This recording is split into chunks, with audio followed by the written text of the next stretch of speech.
दिगंबरा दिगंबरा श्रीपाद वल्लभ दिगंबरा।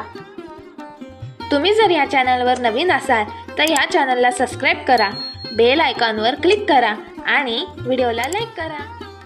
श्री गुरुदेव दत्त। दत्तांच्या पाठीमागे असलेली गाय म्हणजे पृथ्वी आणि 4 श्वान म्हणजे 4 वेद। औदुंबराचा वृक्ष हे दत्ताचे पूजनीय रूप आहे, कारण त्यात दत्त तत्व जास्त प्रमाणात असते।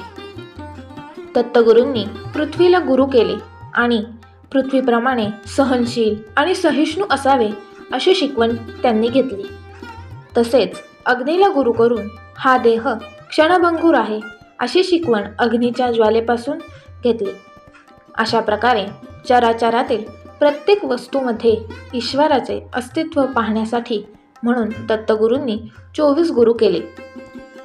श्रीपाद श्रीवल्लभ हा दत्तांचा पहिला अवतार आणि श्री नृसिंह सरस्वती हा दुसरा अवतार होय। तसेच माणिक प्रभू तिसरे आणि श्री स्वामी समर्थ महाराज हे चौथे अवतार होत। हे 4 पूर्ण अवतार असून अंशात्मक अवतार अनेक आहेत। जैन पंथीय लोक दत्तगुरूंकडे नेमिनाथ म्हणून पाहतात आणि मुसलमान लोक फकीराच्या वेशात पाहतात। श्री गुरुदत्त दररोज खूप भ्रमण करत असत। ते स्नानासाठी वाराणसीला जात, चंदनाची उटी लावायला प्रयागाला जात, तर दुपारची भिक्षा कोल्हापूरला मागत असे आणि दुपारचं जेवण पांचाळेश्वर बीड जिल्हा येथे गोदावरीच्या पात्रात घेत असत।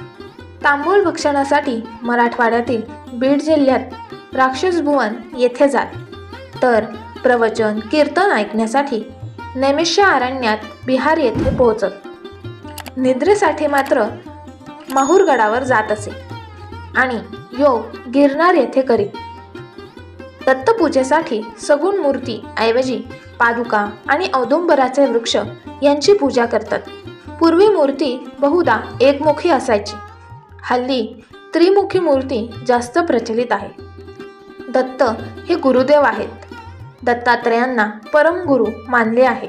त्यांची उपासना गुरु स्वरूपातच करावयाची असते। श्री गुरुदेव दत्त, श्री गुरुदत्त असा त्यांचा जयघोष करतात। दिगंबरा दिगंबरा श्रीपाद वल्लभ दिगंबरा ही नामधून आहे। दत्तात्रेयांच्या खांद्याला एक झोळी असते। तिचा भावार्थ ह्याप्रमाणे: झोळी हे मधुमक्षिकेचे म्हणजेच मधमाशीचे प्रतीक आहे। मधमाशा जशा ठिकठिकाणी जाऊन मध गोळा करतात आणि तो एकत्र जमवितात, तसेच दत्त दारोदारी फिरून झोळीमध्ये भिक्षा जमवतात। दारोदारी हिंडून भिक्षा मागितल्याने अहंकार लवकर कमी होतो, म्हणून झोळी ही अहंकार नष्ट झाल्याचेही प्रतीक आहे। अवधूत चिंतन श्री गुरुदेव दत्त। अशाच नवनवीन व्हिडिओसाठी या चॅनलला सबस्क्राइब करा, व्हिडिओला लाईक करा आणि बेल आयकॉनवर क्लिक करा।